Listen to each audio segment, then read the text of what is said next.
კიდევ ერთხელ მოგესალმებით, მედია კავშირი ობიექტივი განაგრძობს მაუწყებლობას პირდაპირ ეთერში, თქვენ უყურებთ და უსმენთ ობიექტივის ღამის სტუდიას, მე ჟურნალისტი ბონდო წინარაშვილი ვარ, ჩვენი გადაცემის მეორე ნაწილის სტუმარია ბრიგადის გენერალი სამხედრო ანალიტიკოსი ამირან სალუქვაძე. Საღამოშიდობისა ბატონო ამირან, დიდი მადლობა სტუდიაში მობრძანებისთვის.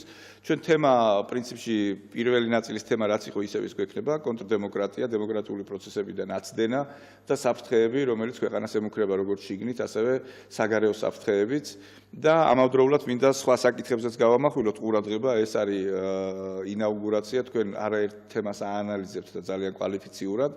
ასევე მაინტერესებს საკონსტიტუციო სასამართლოსთან გადაწყვეტილებასთან დაკავშირებით მიწასთან მიმართებაში და მიგრაციული პროცესები საქართველოს შეუერთდა გაეროს გლობალურ მიგრაციულ პაქტს, რომლის ხელმოწერაზეც უარი განაცხადეს შეერთებულმა შტატებმა, უნგრეთმა, იტალიამ, ავსტრიამ, ჩეხეთმა და ისრაელმა და კიდევ 20-მდე ქვეყნის მთავრობამ. მოდი დავიწყოთ უპირველესად საპრეზიდენტო არჩევნების პირველი მეორე ტურის შემდგომ განვითარებული პროცესებით და შესაძლო კონტრდემოკრატიული პროცესებით, რომელიც ემუქრება ამ ქვეყანას, თუ კი პოლიტიკური სპექტრი საბოლოო ჯამში ვერ შეთანხმდება იმაზე, რომ საერთო თამაშის წესები უნდა არსებობდეს და რაც მთავარია, უპირველესი უნდა იყოს სახელმწიფო ინტერესები. მოგესალმებით, დიდი მადლობა მოწვევისთვის. არჩევნებს რაც შეეხება არ არის სიახლე, ყველამ ვისაუბრეთ ამ თემაზე, რომ საკმაოდ დაძაბულ ფონზე მიმდინარეობდა მთელი წინასაარჩევნო პერიოდი. პირველად საწყის ეტაპზე, როცა კი დაიწყო და ამ სიმპტომები გამოჩნდა, მაშინ დავწერე სოციალურ ქსელში, თუმცა რატომღაც არ მიიქცია არავის ყურადღება. საწყის ეტაპზე ჯობდა ამაზე მეტად გამახვილება საზოგადოების ყურადღების, მათ შორის მედიის მე არავის არ საყვედურო. თქვენ გულისხმობთ კონტრდემოკრატიას და შესაძლო დაძაბულობის პროვოცირებას. ხო, რა თქმა უნდა. მე არ მინდა თავის მოწონება რასაკვირველია თანას პირდაპირ ეთერში, მაგრამ არაერთი გადაცემა მოვამზადე მე საპრეზიდენტო არჩევნების დაწყებამდეც კი, წინასაარჩევნო პროცესის დაწყებამდეც კი, რომ ემუქრება ქვეყანას კონტრდემოკრატიული პროცესები, რადგან სამართლიანობის დამკვიდრებას არ დაადგა ამ ქვეყანაში საშველი. ხო, მაგრამ ზოგადად ახლა თითოეულ რაიმიან გადაცემა ან 1-2 მედია საშუალება ამას არ ყოფნის, არც რამდენიმე ადამიანი, რამდენადაც ცნობადი არ უნდა იყოს, საკმარისი არ არის. ეს უნდა გახდეს საზოგადოების თვის მიუღებელი, ან უნდა ჩამოყალიბდეს ისეთი სტანდარტი, რომ ჩვენ მსგავსი ყოველ შემთხვევაში ამ კონცენტრაციით რაც იყო ეს დაძაბულობა მსგავსი არ უნდა ვიხილოთ. არ არის ეს მიმზიდველი პირადად ჩემთვის.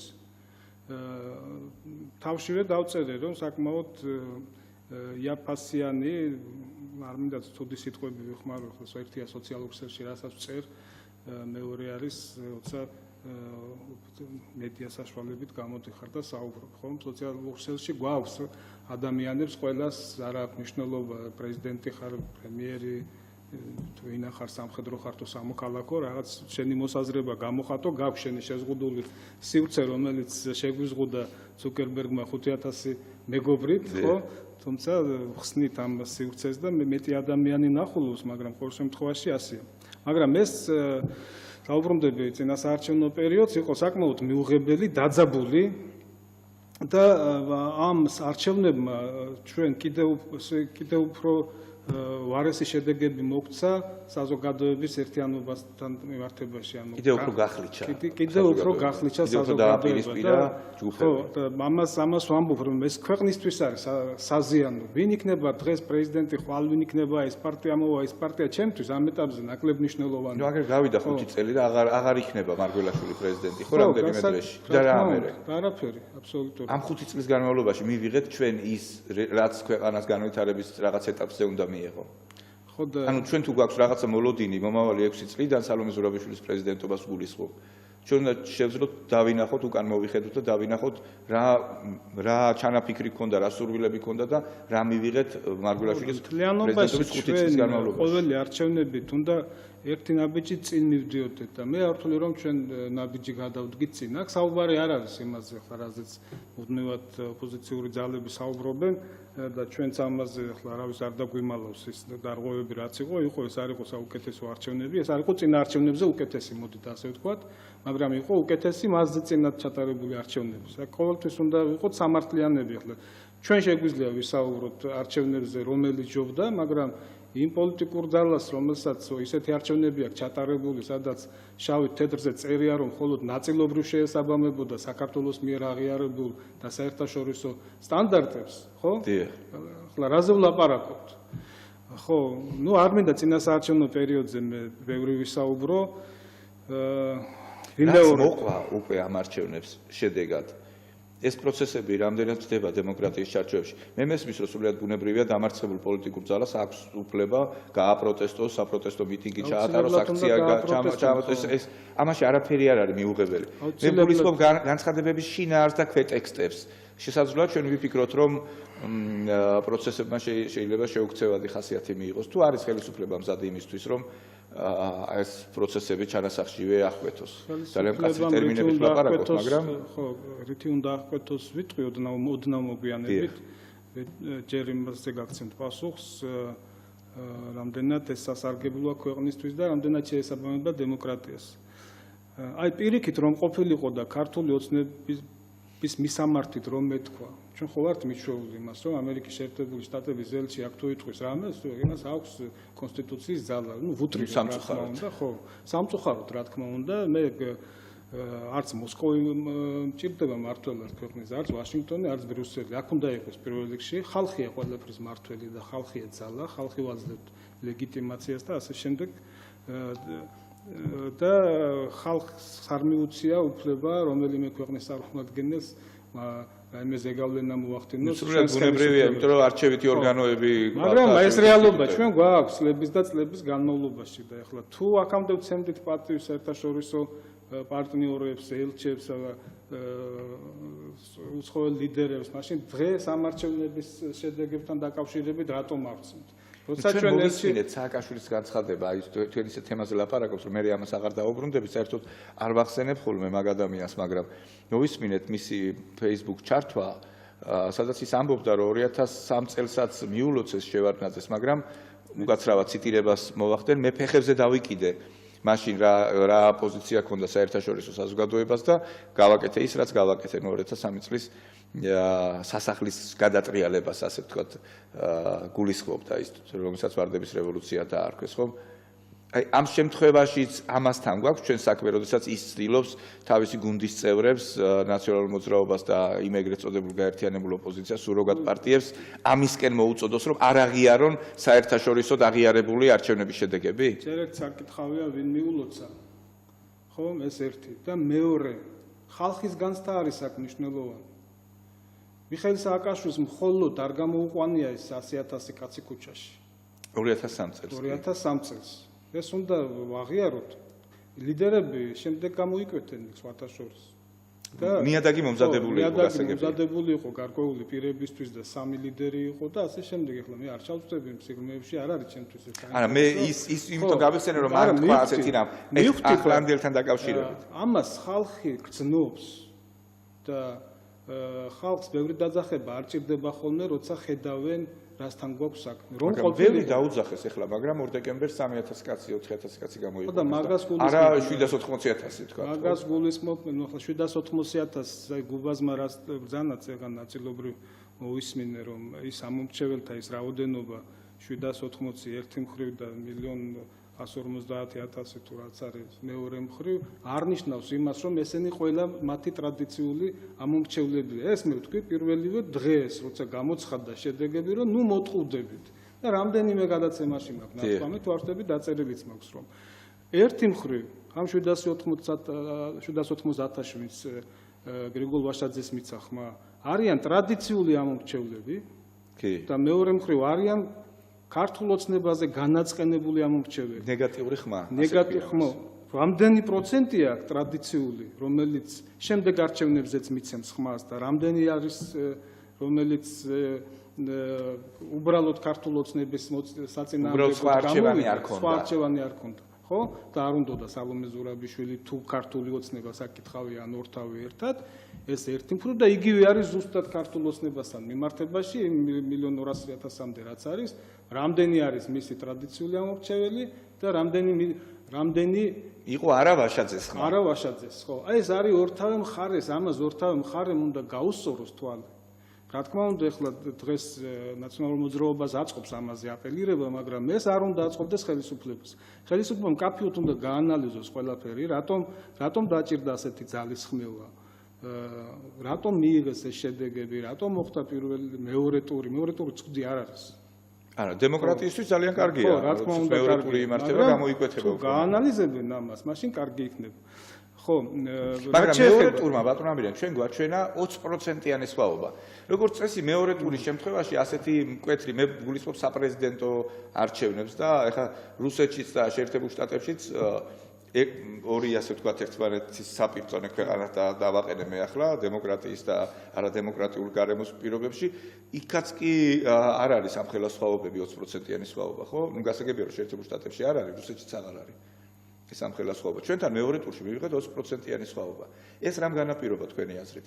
ეს იყო ის ხალხი, რომლებისთვისაც ერთმნიშვნელოვნად მისაღები შეიძლება არ იყოს სალომე ზურაბიშვილი, მაგრამ ერთმმნიშვნელოვნად მიუღებელია გრიგოლ ვაშაძე და ნაციონალური მოძრაობა. ეს არის ზუსტად მე მაგით უნდა დამემთავრებინა ახლა რაც შემეკითხეთ და კარგია რომ განავითარეთ. ეს უნდა იყოს სოციოლოგიური კვლევების საგანი ზუსტად. ამას ვერავინ ვერ იტყვის რომ აი მილიონ უხეშად 200,000-დან თუ 150 არ მახსოვს ციფრს 1,50,000 ავიღოთ, ხო? იქედან დაუშვათ მილიონი არის ტრადიციული ამორჩეველი ან 100,000. ამას ვერავინ ვერ იტყვის. ხო, არჩევნები რაოდენობრივ კვლევას იძლევა სურათს, მაგრამ თვისობრივს არა, თვისობრივია გასარკვევი ამ შემთხვევაში. არა მეორე ტურში. მეორე ტურში როცა ესე იგი მთელი აქციები ჩატარდა იმასთან დაკავშირებით, რომ არანაციონალურ მოძრაობას და ასე შემდეგ და გაიზარდა აქტივობა დაახლოებით სადღაც 11%-ით, ხო? დიახ. პირველ ტურთან შედარებით და აბსოლუტურად განსხვავებული ციფრები მივიღეთ. აი აქ რთულია უკვე საუბარი იმასთან დაკავშირებით, თუ იმ ამორჩეველში, რაც ქართულ მოხსნებამ მიიღო და შესაბამისად ნაციონალურ მოძრაობამ, რამდენია მათით კიდევ ერთხელ ვამბობ, ჭეშმარიტი მომხრე და მოწინააღმდეგე. მაგრამ ეს შეიძლება ნაკლებად მნიშვნელოვანი იყოს. ხო, შემდგომი არჩევნებისთვის კი, მაგრამ ამ ეტაპზე ეს უკვე აღარ არის მნიშვნელოვანი, იმიტომ რომ ხმების დასაცავად რო დასჭირვებოდა ქართულ ოცნებას, ბუნებრივია, რომ ის ადამიანები არ ვიცი რამდენად ადგებოდნენ მათ გვერდით. ისევე როგორც ამ შემთხვევაში არ დადგნენ გრიგოლ ვაშაძის გვერდით, იმ ხმების დასაცავად, რისთვისაც მოუწოდეს, ხო? იმ ადამიანებს. ესეც უნდა გაანალიზოს ნაციონალურ მოძრაობა. რატომ? აი ხომ ამბობენ რომ აი 800,000 ადამიანი 900-აც ამბობ. არ აქვს მნიშვნელობა ამ ციფრს 600-იც ცოტა არ არის, ხო? ამაზე აპელირება რომ აი 600,000, აი 800,000. სად არის როცა დაგჭირდება? თუმცა ბათილად ცნობილ ბიულეტენებთან დაკავშირებითაც ძალიან დიდ ტყუილს ამბობდნენ, როცა 90,000 ბიულეტენს ახსენებდნენ, სულ რაღაც 57,000. სულ რაღაც არ არის ახლა 57,000-იც ბევრია, მაგრამ თუნდაც ერთი ბათილი ან ერთი 40,000. სხვათაშორის მე მქონდა მოწოდებები, არა მხოლოდ ამ ეთერით, სხვადასხვა ეთერებში, სადაც სტუმრობდი, ყველას ვეუბნებოდი, რომ ვისი შემოხაზვაც გინდათ, მარტო ის შემოხაზეთ, არაფერი აღარ გაუკეთოთ, არც წარწერები, არც გადახაზვები, არც გადმოხაზვები, რომ ბიულეტენი ბათილად არ ცნო, ბათილი 400,000-თან ვერ ცვლის. ხო, ნუ ეგეც მაინც არ ცვლის, ხო? დაუშვათ იმ 90,000-დან რო შემოეხაზა ვინმეს ან ერთი ან მეორე, დაახლოებით დადგებოდა იგივე სურათი, რაც მივიღეთ ის 20%-იანი სხვაობა, თუ ჩვენ მილიონ ესე იგი ჯამში 2 მილიონამდე გამომდის, ხო, ვინც ხმა მიცა, ხო? თითქმის 2 მილიონია. ხო, თითქმის 2 მილიონი ადამიანია, 2 მილიონი ადამიანი ხო არის სოციოლოგიური გამოკვლევა კვალიფიციური და ახლა ყველაზე კვალიფიციურია და ყველაზე რეალური, რელევანტური. რამდენი დარღვევაც არ უნდა აღმოჩენილიყო. კიდევ ერთხელ მინდა დავაფიქსირო, რომ ერთი დარღვევაც კი, ერთი ყალბი ბიულეტენიც კი ან ჩაგდებული ურნაში, ეს არის მიუღებელი. მაგრამ აქ არის საუბარი იმაზე, რომ რამდენად შეეძლო ამ ყველაფერს სურათის შეცვლა. მე მახსოვს განცხადება, როცა ამბობდნენ, რომ 20,000 ადამიანი ყავს მობილიზირებული ყველა უბანზე და ყველაფერს დავაფიქსირებთ. უყურებთ რაღაც თითოეულა კადრებს თითო უბანზე. ხო, სარჩელებიც არ არის სასამართლოში. ვამზადებთ ამბობენ და მოვიდა ინაუგურაცია უკვე. და როცა რომ აი იგივე 2003 წელს რომელზეც ვსაუბრობთ, გვახსოვს ჩვენს არჩევნების რაოდენობა, გვახსოვს ურნების გატაცებები მასობრივად, გვახსოვს ცემატყება უბნებზე 2012-ში ეცრაზმის შევარდნაც გვახსოვს ხაშურში საარჩევნო. კი ბატონო, წიხლები ჩაყრილი ბიულეტენები გვახსოვს. ეხლა ნახეთ რაღაც კადრები მე მინდა მოუწოდო ხელისუფლებას შესაბამის სამსახურებს ის ვიდეო კადრები რომელიც ვრცელდება მე პირადად ორი ვიდეო ვნახე სულ სადაც ვიღაც დგას უთვინოთ თითო იმას საგდებს ეხლა და რაღაც 100,000-ობით თუ 100-ობით ნუ გასობით არ არის მაგრამ ერთიც რომ ჩაიგდო თუმცა ტიპი ამიდის და აიღებს ჩადებს ჩააგდებს ხო ეს მიუღებელია მაგრამ ეს არ არის ეს რო ყოფილიყო ყველა უბანზე მაშინ აქ სახში არავინ არ დარჩებოდა და სრულიად ბუნებრივია ეს იქნებოდა ხალხის განწყობის იგნორირება 2003 წელს მე კიდევ ერთხელ ვამბობ რომ არც ერთ პოლიტიკურ ლიდერს ყურით არ გამოუყვანია ეს ხალხი ქუჩაში ეს ხალხი გამოვიდა ქუჩაში რადგან ეს დაინახეს და არ მგონია რომ მე საერთაშორისო თანამეგობრობიდან ყოფილიყო იგივე შეფასებები რაც იყო ამ არჩევნებზე ახლა რა მაშინ არ იყო ნამდვილად მეც კარგად მახსოვს მაშინდელი შეფასებები თავისუფალ და კონკურენტულ გარემოში ჩატარდაო ხო არ ყოფილა მაშინ საერთაშორისო თანამეგობრობაც მზად იყო იმ ცვლილებებისთვის დაეჭირა მხარი რომელიც შემდგომ სამწუხაროდ ძალიან სავალალოდ აისახა ჩემს განვითარებას ბატონო ბონდო მაწუხებს ერთი რამ მხოლოდ კიდევ ამბობ ბევრჯერ გავუსვი ხაზმი არა ვარ პოლიტიკურ პროცესებში ჩართული არ მაინტერესებს რომელი პარტიის წარმომადგენელი იქნება ქვეყნის პრეზიდენტი მთავარია მან კონსტიტუციურად შეასრულოს თავისი მოვალეობები დაიცვას მოსახლეობის საზოგადოების ინტერესები ქვეყნის შიგნით და სახელმწიფოს ინტერესები მის ფარგლებს გარეთ ეს არის ჩემთვის მნიშვნელოვანი ახლა ამ სიტუაციაში როცა სახელმწიფო მდივანმა ამერიკის შეერთებული შტატების მიულოცა პირადად მანამდე გაკეთდა განცხადებები ერთი იყო მიულოცვა შემდეგ მოყვა ორი კრიტიკული განცხადება მაგრამ არ იყო ისეთი განცხადება რომელიც ეჭვის ქვეშ დააყენებდა არჩევნებს მივიღეთ ევროპელი ლიდერების არჩევნებისა მილოცვები პლუს აქ ელჩების კავკასიის ლიდერების ამერიკის შეერთებული შტატების აზერბაიჯანის ელჩის განცხადებას დაუბრუნდები რა თქვენ კითხვაზე წინა კითხვაზე რომ დავასრულო პასუხი მან გასაგებად თქვა რომ დამარცხების აღიარებაც არის დემოკრატიის ტესტი ახლა მეტი რა უნდა თქვა ნატოს გენერალური მდივნის წარმომადგენელმა აპატურა იმას გააკეთა დღეს განცხადება არც ქართულ ოცნებას არც სალომე ზურაბიშვილს არც არავის თუ იქ იქნებოდა ის მასშტაბები რაც მიუღებელი იქნებოდა ევროპისთვის ეს ერთი მხარე ახლა მეორე სალომე ზურაბიშვილი მოწონს ეგ მის ოპონენტებს თუ არ მოწონს და ზოგადად მთელ საქართველოს მოწონს თუ არ მოწონს, ნუ მთელ საქართველოს გარკვეულ ნაციის საქართველოს რო არ მოწონდეს, არ იქნებოდა პრეზიდენტი. მაშინ ვერ იქნებოდა პრეზიდენტი. ხო, ანუ გარკვეულ ნაციის ნახევარზე მეც მოწონს, ესე იგი არის. ეს ერთი ხმაც რომ იყოს ნახევარზე მეტი, საკმარისია მეორე ტურში, რომ ის აღიარებული იქნას პრეზიდენტად. თუმცა ერთი ხმა ყოველთვის ბადებს კითხვას. 20% მით უმეტეს ეგზიტ პოლების შემდეგ კითხვებს არ ბადებს. 10%-იანი ეგზიტ პოლი საკუთარი დაკვეთილი აღარ უნდა ბადებდეს კითხვას მაგრამ თავარი და ჩემთვის ყველაზე მნიშვნელოვანი ეს არის საერთაშორისო პრესტიჟი და საერთაშორისო არენაზე არჩეული პრეზიდენტის ლეგიტიმაციის დაყენება მით უმეტეს ოკუპაციის პირობებში მით უმეტეს აქ არის თორე ჩვენ რომ ახლა დავუშვათ ბელგიის აგვარი ან სხვა ტიპის სახელმწიფო იყო და არ არის პრობლემა ვეჭიდაოთ და პოლიტიკური საკითხი იქნება ეს და მეტი არაფერი შიგნითაც გარეთაც ვიჭიდაოთ მაგრამ ვიმეორებ რომ 6 წლის განმავლობაში თუ რაიმე რაღაც არ მოხდა სახელმწიფოში ცვლილებები, რევოლუციები, რომლის სასტიკი წინააღმდეგი ვარ, ჩვენ უმჯობესია რომ ხელისუფლებები ყავდეს ტონუსში და ვაიძულოთ მათ კანონიერად, კონსტიტუციურად შეასრულონ თავის მოვალეობები, ემსახურონ საზოგადოებას. ამაში უნდა ვიყოთ ჩვენ აქტიურები. იქნება სალომე ზურაბიშვილი პრეზიდენტი და მუდმივად იმაზე საუბარი და შემდეგ საერთაშორისო ორგანიზაციების ტრიბუნებიდან ხაზის გასმა იმაზე რომ სალომე ზურაბიშვილი არის არალეგიტიმური ეს არასერიოზულად წარმოაჩენს უპირველესად ამის თქმელს ხა იმ საერთაშორისო ორგანიზაციებმა აღიარეს საერთაშორისო ორგანიზაციები იწვევენ საერთაშორისო ორგანიზაციები ჩამოვლენ აქ შეხვდებიან და ეხლა ვიღაც გამოდის და ამბობს რომ ის არ არის ლეგიტიმური უკვე იმ საერთაშორისო ორგანიზაციების რეპუტაციაც ეჭქვეშ დგება ხო იმ სახელმწიფოების სადაც ვიზიტს განახორციელებს მაგრამ რამდენად სასარგებლო იქნება ეს იმ პროცესებში თუნდაც ჟენევის ფორმატში და სხვა მოლაპარაკებების დროს როცა ჩვენ უნდა დეოკუპაციის თემაზე უნდა ვიმუშაოთ და იმ პრობლემების მოგვარებაზე რაც ხდება ჩვენ საოკუპაციო ზონაში. კეთილი, გეთანხმებით ბატონ ამირან, მობილურით ვიკავშირდება მაყურებელი, მოусმინოთ და მინდა რომ სხვა საკითხებზეც გადავიდეთ, რომელსაც თქვენ აანალიზებთ ხშირად. დიახ, გისმენთ. საღამოშიდობისა ბატონო ბატონო. საღამოშიდობისა.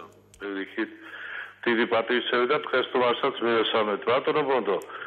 ამდენი ხანია ჩვენ ვამბობთ ეს ვუკუსტაკები თუ ვინც არიან გულახდილად გეტყვით ბატონებო ხო ხედავთ მარტო ბიულეტინები კი არა რაც ხდება ჩვენ საქართველოში ესეთ მდგომარეობაში რომ ვართ და ეს არჩევნები იყო ლუსტრირება ზუსტად იმ პარტიების ვინ არის ხალხისკენ ვინ არ არის ხალხისკენ და გამოჩნდა კიდევ მადლობა პატრიოტთა ალიანსს და მადლობა ჩვენ ირმას და ბატონ დავითს რომ აი ესეთ გაჭირვებაში ხალხს დაუდგა და ეს ხალხიც ხო ხედავთ ჩვენ ყველაფერი ვიცით ბატონო ბოდო აი ესეთ რეალობაში რომ გვიწევს ცხოვრება როდემდე ვიყვეთ ეს რომ როცა ქარხანა ფაბრიკები გაგვიყიდეს ბიანაბრები დაგვიხაჩახეს საბაჭოვლო გაგვიყიდეს მერე სახლებში გაგვიყიდეს მერე სახელმწიფოს გვიგრევენ საწონებას გვილახავენ და ესენი ზიან ბატონო ბოდო თავრობაში ბიზნესებში ამ ნახაჩაღარი გაყიდული სამშობლოს გაყიდული ფულებით გამდიდრებული ეს ვირთხები და ჩვენ კიდე ეს რეალობას უყურებთ ვიღაცას 5 ლარზე ვიჭერს და დანადრო ჯიბეში უდევს ესენი კიდე ხალხის კვლელები სამშობლოს გამყიდველები აი ეს არხენად უყურებთ და ესე იგი აი ესეთ მიდის ჩვენი 26 წელი გავიდა ესე იგი ჩვენ როცა ჩვენ დამნაშავეს არ დავжит ჩვენავთ თანამონაწილეები მე წუღუშაც უთხარი მაშინ რო იყო ეს ფირებთან დაკავშირებით იმ წუთში უთხარი როცა ჯერ არ იყო გადაწყვეტილი რომ ამას თუ გავანადგურებთ ეს არის ხელის შეწყობა და იგივე დამნაშავეები ხართ აი ესე შეუწევთ ხელი ესე ვაკაცებთ ვიღაცებს ვირთხებს რომლებაც სამშობლოს გაყიდვით მილიონები იშოვეს და აქეთ შემოგვიტრიალდნენ და შეურაცხყოფას გვაყენებენ თქვენ ბატონ ამირანთან გაქვთ რამე შეკითხვა ამირანს დიდი მადლობა ყოველთვის ყურადღებით უსვენთხოვე და მინდა რომ ჩვენი ქვეყანა დაადგეს ისეთ გზაზე რომ მართლა დაისაჯონ ვინც დასაჯელია და აღარ იქნება ეს ვაკხანალია კეთილი დაიხარეთ მადლობა დიდი რომ დაგვიკავშირდით და გამოთქვით თქვენი მოსაზრება ბატონო ამირან დღევანდელ ინციდენტთან დაკავშირებითაც მინდა გკითხოთ რამ გამოიწვია თქვენი აზრით ის რომ პარლამენტში რაღაც არასასიამოვნოდ განვითარდა პროცესები ვთქვათ ასე პირდაპირ რადგან დავინახეთ რომ ერთ-ერთი ოპოზიციური პარტიის ლიდერი არამხოლოდ ბრალდებებს ისროდა არამედ მაქსიმალურად ცდილობდა რომ სხდომა ჩაშლილი იყო და იმ საკითხებზე არ ემსჯელათ რისთვისაც საგანგებო სხდომა მოიწვიეს პარლამენტში ახლა ამ კვირაში ესე არ უნდა გამართულიყო სხდომა მაგრამ ძალიან ბევრი საკითხი იყო განსახილველი კენჭისყრების ჩასატარებელი ბიუჯეტს განიხილავენ მათ შორის დაერთო ერთი თემა რომელზეც ქალბატონმა ირმაშვილმა გაამახვილა ყურადღება და რაზეც საუბარს აპირებდა და რაც დიდა მელია ეს არის გაეროს გლობალური მიგრაციული პაქტი თქვენი აზრით პარლამენტში განვითარებული პროცესები შესაძლოა თუ არა რომ ჩვენ ვიხილოთ უკვე ქუჩაში ხალხი რომელმაც ხმამისცა ერთ ან მეორე კანდიდატს მეორე ტურში გაყვება თუ არა რომელიმე მოწოდებას და ჩაერთვება თუ არა იმ დესტრუქციულ პროცესებში რომლითაც დაინტერესებული არის პირდაპირ ვიტყვი ნაციონალური მოძრაობა პირველ რიგში მას ვიტყვი რომ არ არის ჩემთვის ეს ყველაფერი საინტერესო ისევ როგორც აი სამთვიანი დებატები იყო ძალიან უინტერესო მარგინალური სამთვიანი დებატებში რას გულისხმობთ ფორსორად საარჩევნო კამპანია წინა საარჩევნო კამპანია სამთვიანი რადგან დებატები მეთო ახსენე წამომცდა უფროსწორად რომ მერჩია მეხილა მეტი დებატი მე ვიფიქრე რომ საკონსტიტუციო განხილვების დებატებს გულისხმობდით და იქაც გეთანხმებით კი ისიც გამძილად არ იყო სამწუხაროდ ისეთი როგორც უნდა ყოფილიყო ძალიან ბევრი შენიშვნა თუმცა ძალიან აქტიურად იყო ჩართული მაშინ ქალბატონი ირმა გემახსოვრებათ კი ყველა იმ საკითხთან დაკავშირებით რაც ეხლა დგას დღის წესრიგში უკვე ყველა პოლიტიკური ძალის მიწის საკითხი იქნება ეს თუ ეროვნული ღირებულებები დიახ მე ვთვლობდი რაღაც ჩემი კომპეტენციის ფარგლებში მომეხდინა ზეგავლენა ნუ მივიღებთ ის კონსტიტუცია რაც მივიღებთ ხალხის მიერ არის არჩეული ეს პარლამენტი და აქვს საკონსტიტუციო უმრავლესობა შესაბამისად საკონსტიტუციო უმრავლესობა იმიტომ ქვია რომ აქვს კონსტიტუციაში ცვლილებების შეტანის უფლება მოსილება დაუბრუნდა რა ხალხი რომელიმე კანდიდატს თუ კი დესტრუქციული პროცესები გადაინაცვლებს შენობებიდან ქუჩაში ხო მაინც მე ხაზს გავუსვამ იმას რომ ჩემთვის პარლამენტში ასეთი ინციდენტები საინტერესო არ არის ისევ როგორც არ იყო საინტერესო ის წინასაარჩევნო პერიოდი რომელიც ასევე ასეთ დაპირისპირებებზე იყო აგებული მთლიანად ჩავ პიარზე შეურაცხყოფებზე და ასე შემდეგ და ასე შემდეგ არ არის ეგ საინტერესო და საზოგადოება უნდა გაიზარდოს და პოლიტიკოსებს მოეთხოვებათ მეტი პასუხისგებლობა ადამიანებთან მიმართებაში. აი ეს განწყობები დღეს რაც არის და ეს ზიზღის ენა, რომელიც ახლა შეამჩნიეს რატომღაც და 3 წლის წინა პოსტები დაწერილი, როცა ზიზღის ენის პირველი სიმპტომები უკვე დაიწყო. ჩვენ ეს ახლა ადრეც გვახასიათებდა, მაგრამ წამოვიდა უკვე ტენდენცია ანალიზის და ანალიტიკოსების თავარის რა არის. ტენდენცია უნდა შეამჩნიოთ დროულად და შემდეგ უკვე საზოგადოებამ მე რომ დავაფიქსირე ეს ტენდენცია, სხვამ დააფიქსირა. მედიამ, ხელისუფლებამ და ასე შემდეგ, ვისაც ხელეწიფება, აი ეს დაფიქსირება უნდა მიიღონ როგორც სიგნალად და უნდა დაიწყოს დროულად.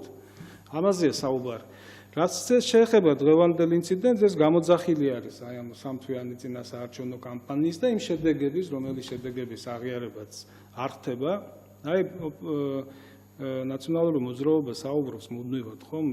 შეეშვით იმ 9 წელს, 6 წელზე ვილაპარაკოთ, ან საერთოდ დავანებოთ თავი და ხვალინდელ დღეზე ვილაპარაკოთ. აი მეც ვეუბნებ დავანებოთ თავი არჩევნებს, რომელიც ცნო მთელმა მსოფლიომ, შეიძლება ითქვას, აფრიკის წინებს ლიდერებს. ნუ პოლიტიკური კულტურობის თვალსაჩინო მაგალითია ის, რომ ისინი ამბობენ, რომ არ ცნობენ.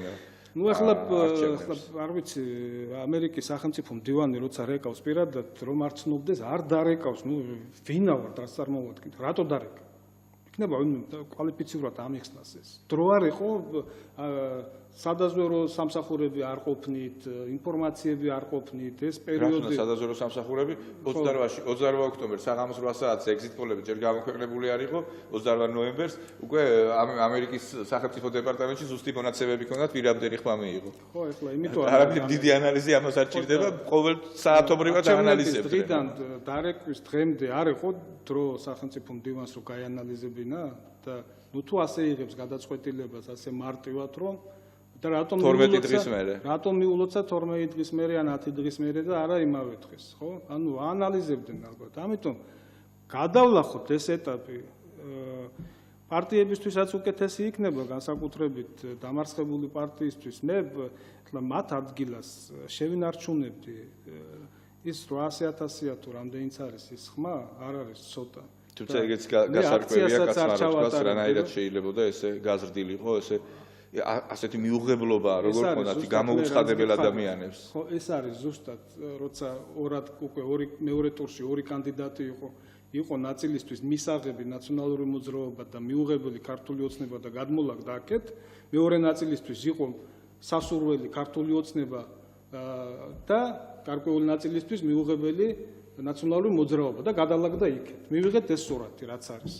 მე შევინარჩუნებდი მათ ადგილას აი ამ თამასას, რაც იყო ეს 800.000 ხმა და არანაირ აქციას არ ჩავატარებდი, თუ არ ექნებოდა 100%-იანი გარანტია, რომ რუსთაველზე ვიხილავდით იმ რაოდენობას, რა რაოდენობაც პირველ რიგში მათთვის იქნებოდა სასარგებლო და არა ის რაც მათაც აღარ მოეწონა. ხო, დავინახეთ რამდენი ადამიანიც გამოვიდა 2 დეკემბერს. ახლა ისინი 16 დეკემბერს თელავში აპირებენ, რომ ალყა შემოარტყან ერეკლე მეორის სასახლეს. ალყას არ შემოარტყავენ, ის აპირებენ თავისუფლების მოედანია თელავში. იქ გამართონ აქცია, მაგრამ ესეც არ არის სახარბიელო, კიდევ ერთხელ ვამბობ და ისე ნუ იზამენ, ახლა არ ვიცი, მე ვფიქრობ, რომ აი ესეთი ქმედებები წავლენ მარგინალიზაციისკენ. მე წავიდნენ. არა, ნუ ახლა მე არ ვარ არც მათი თუ უნდათ ახლა მარგინალიზაცია თვითონ საერთოდ ცუდია. ეს საზოგადოებაზე ცუდად აისახება? ნაციონალებზე თუ რო გამარგინალდნენ, მაინც დიდათ არ ვდარდობ მე. უგაცრავად რომ ტელეეთერში ვლაპარაკობ ამას ვასწავლებ, ჩემ აზრს გამოვხატავ. ეს საზოგადოებას პოლიტიკური ცხოვრებისთვის ცუდი იქნება? პოლიტიკური ცხოვრებისთვის ცუდი არის თუნდაც ის რაც დღეს ვიხილეთ.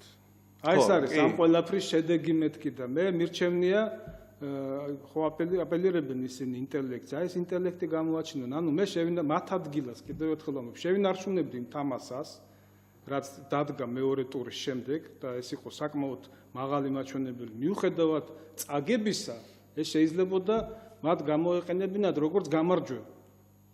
აი ამ თამასაზე ყოველგვარი, ნუ არა, ეს სხვა თემაა, მე გამარჯვებას ვამბობ იმ ხმების ნამატი, ანუ ერთია რაც იყო 16-ის არჩევნებზე, ხო, 17-ის არჩევნებზე და რაც არის მატებაა კი. დღეს მატება არის. აი ეს მატება უნდა შენარჩუნებულიყო.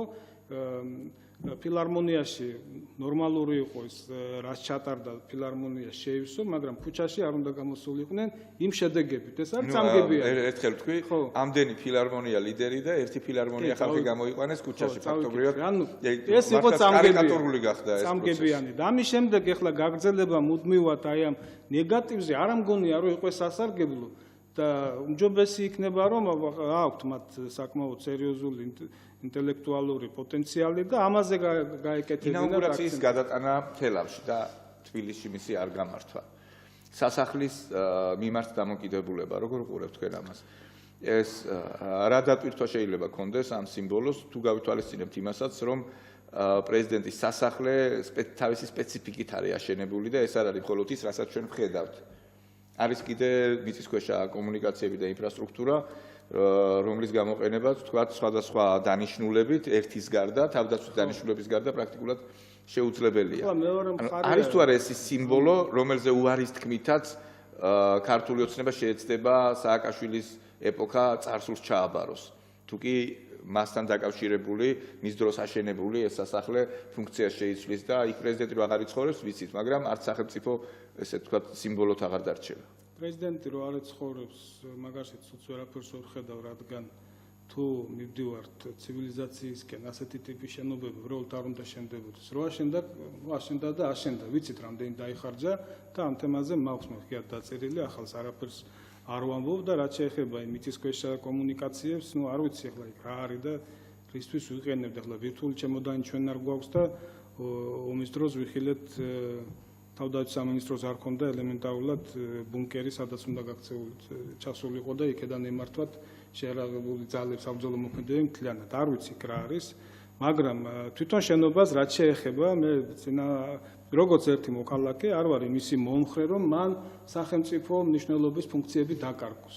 და სასარგებლო იქნებოდა ჩემი აზრით, კიდევ ერთხელ ვამბობ, რომ იქ იმართებოდა სახელმწიფო შეხვედრები. ეს იზიარებ ჩემ მოსაზრებას, რომ სახელმწიფო სასახლედ გამოცხადდა, სადაც მაღალი გაახლოებით თუ შარშანი. ისე მე გავიზიარებ თქვენი მოსაზრება. არ ვიცი, შეიძლება არც გიკითხოთ, მაგრამ დაწერილი მაქვს, როცა პირველად დაიწყო მაგ თემაზე საუბარი, მეორე დაიწყო, მაგრამ აი წინა ტალღის დროს და არა ახლა, რომ აი როცა დავატარეთ ჩვენ, აი გახსოვთ საგარეო საქმეთა სამინისტრო უნდა გადმოსულიყო რუსთაველზე იმელის ყოფილ შენობაში და ჩვენურად ეწყობოდა ეს ყველაფერი იქ და კარგი იქნებოდა. დიდი შენობა არის ლამაზი, ახლა იმ შენობას ვერ მოუხერხებელია ძალიან საგარეო საქმეთა სამინისტრო, სადაც არის. ხო, არის კიდევ ერთი ცუდი მომენტი, აი როცა ჩამოდიან მაღალი რანგის ვიზიტები, პრეზიდენტები, პრემიერები, მინისტრები, ხო, თავდაცვის, საგარეო და ასე შემდეგ, რომელთაც უწევთ შეხვედრა სხვადასხვა ადგილებზე, ახლა ლოკაციას ხმარობენ სიტყვას და მოიხმართ ამ ლოკაციას. ხო, მაგრამ მე მან როდესაც ეს ამ იდეაზე ვწერდი, ძალიან ბევრი ვიფიქრე, სხვათაშორის ეს სასახლის თემაზე ცოტა ხანი შევჩერდეთ. ძალიან ბევრი ვიფიქრე. ჩამოვიდა თქვათ რომელიმე ქვეყნის პრეზიდენტი. ნუ თქვათ ჩამოვიდა პირობითად აზერბაიჯანის პრეზიდენტი. და არის სასახლეში. ესე იგი იქ უნდა მივიდნენ პრეზიდენტი, საქართველოს პრეზიდენტი, საქართველოს პრემიერ-მინისტრი, საქართველოს პარლამენტის თავმჯდომარე, ნუ საგარეო საქმეთა მინისტრი. მე უკვე ვიფიქრე, რომ ეს მაინც ლამაზად არ ჩანს. არა და თუ სახელმწიფო სასახლეა და იქ მიღებები უნდა გაიმართოს, ამ შემთხვევაში იქ უნდა საუბარი არ არის, რომ დაუშვათ აუცილებლად მივიდეს იქ პრეზიდენტი როგორც სახელმწიფო მეთაური და თუნდაც კიდევ პრემიერ-მინისტრი, მაგრამ პროტოკოლი ხო არის ინდივიდუალური ყველა სახელმწიფოში. რას ხედავთ ჩვენ ცუდს იმაში, რომ მივიდეს იქ თუნდაც საქართველოს პრეზიდენტი, მივიდეს იქ პრემიერ-მინისტრი, ანუ იქ გრაფიკით გაიწერება ეს ყველაფერი, ხო? და პროტოკოლურად დაიგეგმება ესეთნაირად, დროებითი მასპინძელი ხომ არ იქნება ის სტუმარი პრეზიდენტი იმ სასახლეში, აი მაგას ვამბობ. არა, ვერ იქნება მასპინძელი, ეს გაიწერება ყველაფერი და როგორც მასპინძელი შეხვდება ყოველ შეხვედრაზე იქ სხვადასხვა პირები, მაგრამ მე უფრო სხვა კიდევ ვამბობ. მე უფრო ვფიქრობდი, რომ შეიძლება რეგიონული სასახლის მასშტაბი ქონოდა ამას და აი ვთქვათ, კავკასიური პრობლემატიკაზე იქ ემსჯელად, ვიზიტები დავასრულოთ. პრეზიდენტები, საქართველოს მეზობელი პრეზიდენტების შეხვედრები შეიძლება იქ გაიმართოს. ვიზიტები დავასრულოთ. აი კიდევ ერთხელ ვამბობ, არა სავალდებულო პრეზიდენტი მივიდეს იქ, მაგრამ ვიცით ჩვენ პრეზიდენტები როცა ჩამოდიან ამ პრემიერ-მინისტრები პირველ პირებს გარდა უამრავ სხვა ადამიანს საგარეო საქმეთა მინისტრთან აქვს შეხვედრები, თავდაცვის მინისტრთან, პრემიერ-მინისტრთან, პარლამენტის თავმჯდომარესთან და ეს დელეგაცია დადის თელ ფრიდიში და არა გვაქვს ჩვენ ისეთი ფუფუნება და ისეთი ტრაფიკი ქალაქში, ხო, პირიქით პრობლემა გვაქვს.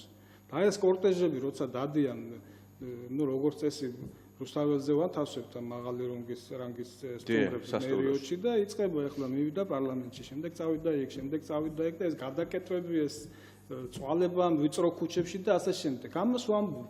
ну ეს ყველაფერი შეიძლება გაკეთდეს ერთ ადგილას, იყოს ეგ ვიზიტების და არა მხოლოდ ვიზიტების თავისუფალ დროს, რასაც თქვენ გზავნებთ, იქ შეიძლება გაიმართოს კონფერენციები რეგიონალური და ასე შემდეგ. უამრავი რამ შეიძლება ჩატარდეს, ამისთვის არის მოწყობილი და რაზეც მოქმედი პრეზიდენტი საუბრობდა ახლა როცა პეიზაჟზე და თბილისს გვიჩვენებდა იქიდან ბოლოს სიუჟეტებში, რომელიც იყო მასთან ინტერვიუები, ეს სტუმრები ნახავენ ამ ყველაფერს. თუ პრეზიდენტთან პროტოკოლის მიხედვით ახლა აუცილებელია რომ პრეზიდენტის რეზიდენციაში მიიღოს შეხვედრა, ну გაკეთდება ერთი შეხვედრა პრეზიდენტთან, დანარჩენი შეხვედრები შეიძლება მოეწყოს იქ და ამით ну ორბელიანის სასახლე იქნება პრეზიდენტის სამუშაო სასახლე და ну როგორც თვითონ ამბობს ქალბატონი სალომე ის არაპირებს იქ ცხოვრებას ისიც ცხოვრობს თავის სახლში და ივლის ჩვეულებრივად როგორც ამის სტუმარსაც პატივსცემ ჩვენ რომელსაც არ ვაწვალებ და არ ვატარებთ იქეთ-აქეთ და მივიდა თუ რამის ჩვენება არ გვინდა იმასაც არ ვაჩვენებთ აეროპორტიდან მივიყავ პირდაპირ სასახლეში ზემოდან ვაჩვენებთ თბილისის ლამაზ რაც გვინდა იმას ვაჩვენებთ მაყურებელი გიკავშირდება მობილურით მოусმინოთ და შემდგომ განვაგრძოთ საუბარი დიახ გისმენთ გამარჯობა მოგესალმებით გამარჯობა შეგეთქვა მასწავლებლთან თუ შეიძლება კი ბატონო დღეს აზერბაიჯანის რესპუბლიკაში დედაქალაქ ბაქოში იყო შეხვედრა ნატოს სამხედრო შეერთებული ძალების გენერალსა და რუსეთის გენშტაბის ხელმძღვანელს შორის და რაც ისახავს ეს მიზნად და კიდევ მინდა ერთი ვიკითხო რომ ჟენევის მოლაპარაკებები დატოვა რუსეთმა კიდევ დღეს ერთჯერ და რას მოიტანს ეს საქართველოსთვის საერთოდ ეს ჟენევის მოლაპარაკებები რომ რამდენად დატოვეს უკვე და გამოუცხადეს ბოიკოტი რუსეთის დელეგაციამ და სანამ გაგდეს ამ ფორმატით ესაა მადლობა სარამ ბატონი ამირანი გიპასუხებთ მე გეტყვით რომ ჩვენ შეთანხმება გვაქვს ბატონ ვახტანგ ყოლბაიასთან რომელიც გაემგზავრა ჟენევაში და დაბრუნებისთანავე ექსკლუზიური ინფორმაციებს მოგაწვდით აუცილებლად და სრულიად ბუნებრივია რუსეთის მიერ ამ მოლაპარაკებების დატოვების თაობაზეც იქნება საუბარი გამგზავრების წინ ვესაუბრე მე ბატონ ვახტანგ ყოლბაიას და მან პირობა მომცა რომ დაბრუნებისთანავე აუცილებლად ობიექტივში გვესტუმრება და გაგაცნობთ ვითარებას რაც არის ჟენევაში და რა ამ საკითხთან დაკავშირებით მოლაპარაკებებთან დაკავშირებით საერთოდ. ბატონ ამირან, ნატოს გენერლის და რუსეთის გენერლის საუბარი. რა შეიძლება საკმაოდ საინტერესოა და მწირი ინფორმაცია არის ჯერჯერობით მედიაში ამასთან დაკავშირებით და მოულოდნელიც იყო სხვათა შორის აი ამ ფორმატის შეხვედრა. მე დაუკავშირებდი პირველ რიგში იმას რომ აზერბაიჯანის პოლიტიკა მისი ხელისუფლების იცვლება რუსეთთან მიმართებაში საერთოდ ბევრი რამ არის ძალიან გასაშიფრი ჩვენ ერთი მხრივ ვადენებთ თვალყურს სომხეთში მიმდინარე პროცესებს ის რაც რევოლუციურ ფონზე განვითარდა და ფაქტიურად ნიკოლ პაშინიანმა დაასრულა აი ამ ბრძოლის ეტაპი საპარლამენტო არჩევნები და 2/3 მოვიდა ხელისუფლებაში, გულისხმობს საპარლამენტო ხელისუფლებას და ის 1/3-იც კი არის ფაქტურად მისი მოკავშირეები, რომელთან ერთადაც იბრძოდა მართველი რესპუბლიკური პარტიის წინააღმდეგ და მივიღებთ ისეთ სურათს, რომ მისი მოკავშირეები გადავლენ ხვალ უკვე ოპოზიციაში და ასე ვთქვათ გააგრძელებენ, არ ვიცი რამდენად ეს მისთვის მომგებიანი იქნება ასეთი სურათი, რომ როცა რეალური ოპოზიცია ვერ მიიღო ეს სხვა თემა აღარ გავაგრძელებთ. ანუ ერთი მხრივ გვაქვს პროცესები, რომელიც მიმდინარეობს სომხეთში და მეორე მხრივ გვაქვს საკმაოდ საინტერესო, ასე ვიტყოდი, საინტერესო ანალიზისთვის. რამდენად მომგებიანი იქნება ჩვენთვის და რეგიონისთვის ეს ანალიზის თემა ურთიერთობები აზერბაიჯანსა და რუსეთს შორის.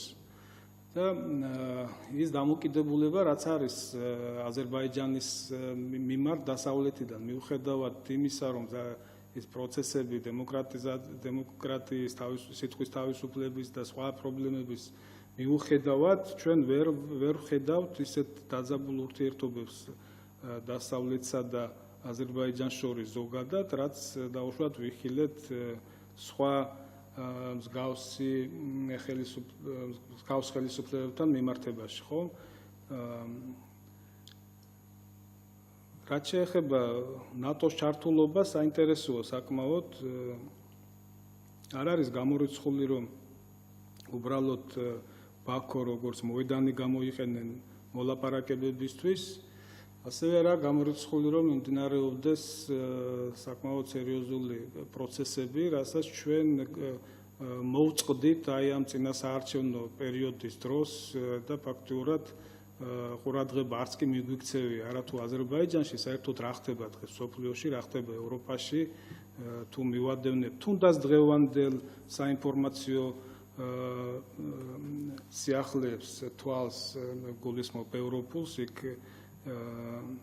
დიდი ბრიტანეთის და ევროკავშირის ურთიერთობები საკმაოდ დაძაბული ვითარება ამერიკის შეერთებულ შტატებში, სადაც შეიძლება ტრამპის მიმართ იმპიჩმენტის საკითხი ისევ ძალიან აქტუალური გახდეს და ასე შემდეგ და ასე შემდეგ. ძალიან რთული პროცესებია და ძალიან კარგია, რომ მკითხველი ასეთ საინტერესო კითხვას ვამს, რომელზეც მე რუსეთი და ჟენევის მოლაპარაკებები ხო არა, იმაზე ვსაუბრობ ამ ეტაპზე რუსეთის და ნატოს ჩინოვნიკების შეხვედრაზე.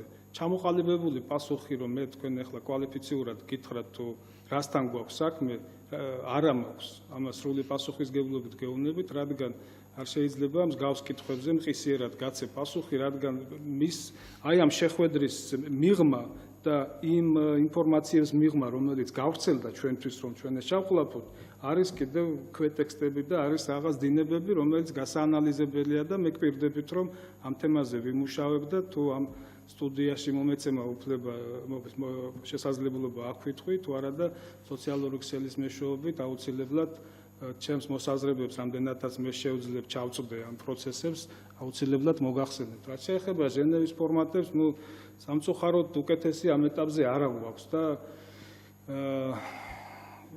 რუსეთი როგორიც არის დღეს, რაც მივიღეთ, ამას მთელი მსოფლიო უყურებს, ხო?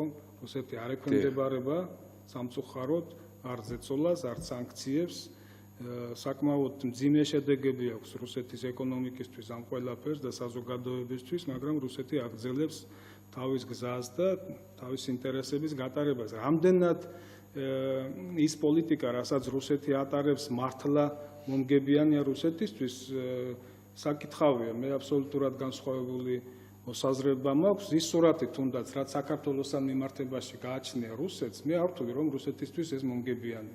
არც იმას ვთვლი, რაც უკრაინაში მიიღეს, რომ თუნდაც ყირიმის ჟარგონით ვიტყვი, ახევა უკრაინისთვის, ხო? არ არის მომგებიანი, რადგან რუს და უკრაინელ ხალხს შორის, რუსეთ და უკრაინას შორის დღეს არის მტრული ურთიერთობები, რომლის დალაგებას მე არ ვიცი ოდესმე ვინმე თუ მოახერხებს. ჯერ ამის სიმპტომები არ აქვს. რუსმა და უკრაინელმა ბლოგერებმა ერთგვარი ექსპერიმენტი ჩაატარეს კიევის ქუჩებში, დადიოდნენ უკრაინის დროშა მქონდა მოხვეული ერთ უკრაინელს და რუს ჰქონდა რუსეთის დროშა და ძალიან დიდ აგრესიას იწვევდა რუსეთის დროშის დანახვა კიევის ქუჩებში და იმავე ადამიანებმა ჩაატარეს ასევე ექსპერიმენტი ქუჩაში აბრასავით დაიჭირა ბიჭმა ფეხებთან დაიდო უпроსწორად იდგა და იქ ეწერა რომ მე ვარ რუსი და მინდა რომ ჩაგეხუტოთ და მიდიოდნენ უკრაინელები და ამას ვეხეოდნენ ანუ აი სიმბოლოს სახელმწიფო სიმბოლოს დროშის მიმართ აგრესია ჰქონდათ და იქაც ეწერა რომ ის იყო რუსი და არ ჰქონდა აგრესია უკრაინელების მიმართ და უნდა მათთან ასე ვთქვათ ჩახუტება და აი იქ უკვე მიდიოდნენ და გამოხატავდნენ სითბოს უკრაინელები ესეც არის ერთგვარად რაღაცის მანიშნებელი ალბათ ამიტომ ამ ეტაპზე არ არის სხვა ფორმატი რა თქმა უნდა მისაღები იქნება თუ ჩვენ საერთაშორისო პარტნიორებთან ერთად ჩვენ მოვახერხებთ ნორმალური დიალოგის განახლებას რუსეთთან, რადგან დიალოგის გარეშე არ გვარდება პრობლემები. ეს განაცხადა კიდეც ბატონ ამირან არჩეულმა პრეზიდენტმა მეორე ტურიდან მეორე დღესვე BBC-სთან ინტერვიუში. სალომე ზურაბიშვილმა ხაზგასმით აღნიშნა ეს რომ ჩვენი ევროპელი მეგობრების იგივე ამბობდა მისი ოპონენტი 2012 წლის ინტერვიუში, რომელიც RTV-ისთვის აქვს მიცემული, აცხადებდა სამყვანი ტროპოლერი ესეთი გვარად, აცხადებდა, რომ საქართველოს მზად არის რუსეთთან დიალოგისთვის ყველა ფორმატში, ყველა დონეზე არ მოგწონთ. მაგრამ ევროპელების აქტიური მონაწილეობით, საქართველოს მეგობრების აქტიური მონაწილეობით, სალომე ზურაბიშვილი შიშობს, რომ რუსეთთან პირისპირ დარჩენით საქართველოს მხოლოდ წააგებს. რადგან მისი პოზიციები არ არის იმდენად მყარი, მაგრამ არის კიდევ თქვათ სხვა შესაძლებლობა რუსეთი თუ კი ჟენევის მოლაპარაკებებზეც უარს იტყვის ჩვენ რა გვრჩება საერთაშორისო ზეწოლა უკრაინასთან დაკავშირებით რუსეთი ზეწოლამ რუსეთი გარკვეულწილად დაასუსტა მაგრამ ჩვენ ვნახეთ რომ აგვისტოს ომის შემდგომ ჩვენ მოგცეს გარკვეული კომპენსაცია გარკვეული კი არა სერიოზული კომპენსაცია მიიღო მაშინ საქართველომ მაგრამ ამის გამო სანქციები არ დაუწესებიათ რუსებისთვის ვერც რუსეთი მიიღებს ამ ფორმატიდან გასვლით ვერაფერს რუსეთისთვის მომგებიანი რომ იყოს ამ ფორმატის დატოვება დიდი ხნის წინ დატოვებდა ისინი 2009 წლიდან მოითხოვენ რომ მხარეება რუსები მოითხოვენ რომ მხარეთ იყვნენ აღიარებული ცხინვალის და სოხუმის წარმომადგენლები მოითხოვენ კიდეც ეს ესე იგი ხო ნუ ძალის არ გამოყენებაზე არა და მაგრამ ქართული მხარე ამას პრინციპულად არ თანხმდება და ისინი როგორც მხარე ისე არ არიან კი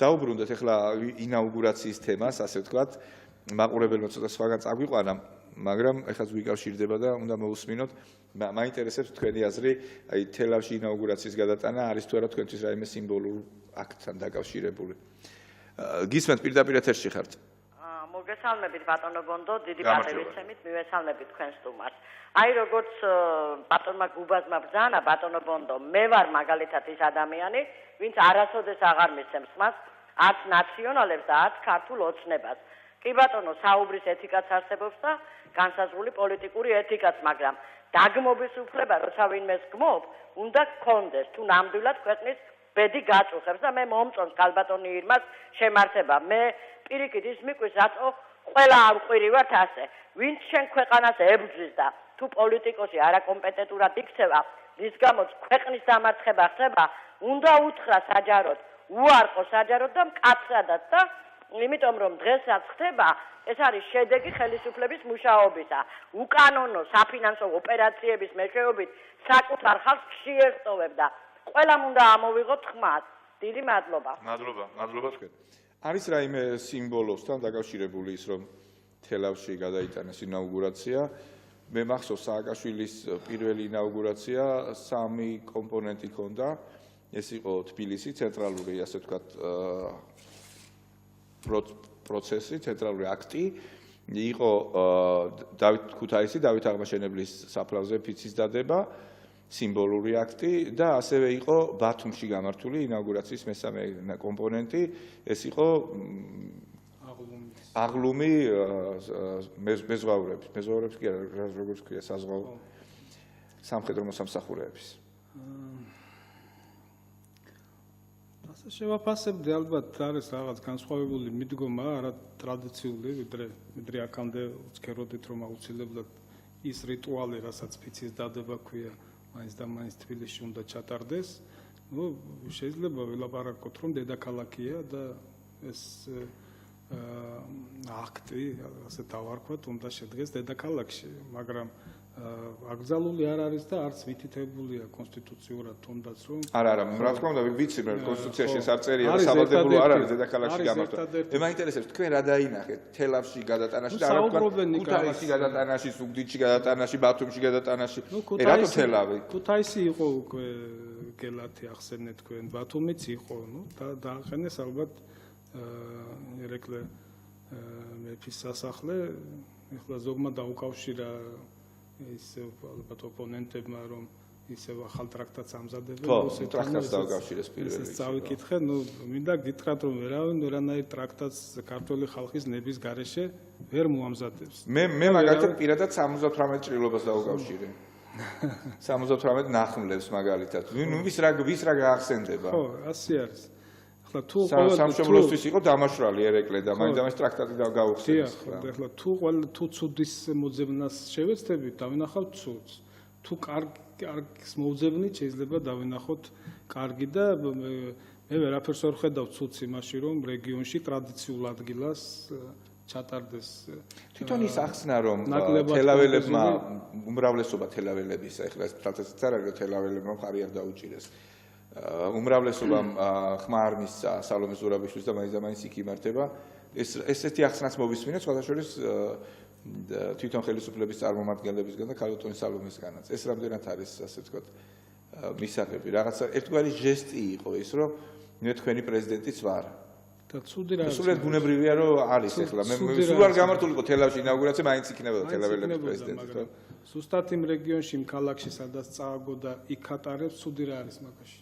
ხო შეიძლება გურჯაანელებმა ინაუგურაცია ყველა ქალაქში ვაშაძის ინაუგურაცია გამართო გურჯაანელებმა. არა, ვაშაძის წაგებულია დამთავრებულია შემდგომი არჩევნებისთვის. სხვათა შორის მიაქციეთ ალბათ ყურადღება გრიგოლ ვაშაძე ამ ცერემონიალს ეძახის ინაუგურაციას.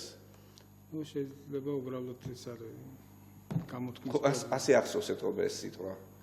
დღეს რამბიჯერმე მოვისმინე ინაუგურაცია და სულ ვფიქრობდი რომ რაღაცას მე ხო არა მაქვს სპენის პრობლემა მეთქე თურმე მას ქონია უმჯობესი იქნებოდა კარგია რომ მოქმედი პრეზიდენტი ესწრება თუმცა თავიდან რაღაც ისეთი განცხადება იყო საკუთმანო ეთქობა პროტოკოლურ საკითხებს აგვარებდა. არა თქვენ რომ მის პროტოკოლის თემაა ეს და როგორ იქნება შესვლა გამოსვლა მისვლა წამოსვლა. ამას მნიშვნელობა აქვს და კარგია თუ მოქმედი პრეზიდენტის როლი იქ კარგად იქნება გამოკვეთილი რეჟისორები, სცენარისტები თუ ამას ლამაზად გაწერენ. რიტუალია ეს. ბატონო ამირან, ეხლა ეს მაინტერესებს. ძალიან მნიშვნელოვანი იყო სალომე ზურაბიშვილის მისვლა. არჩეული პრეზიდენტის მისვლა პრეზიდენტის სასახლეში და შეხვედრა პრეზიდენტთან, პრეზიდენტ მარგველაშვილთან, სულ რაღაც 16-17 წუთი გაგრძელდა ეს, მაგრამ ძალიან მნიშვნელოვანი იყო თავისთავად უფლებამოსილებების გადაბარების დროს ასეთი რამ საქართველოში არ მომხდარა, მიუხედავად იმისა, რომ მეხუთე პრეზიდენტი ყავს უკვე.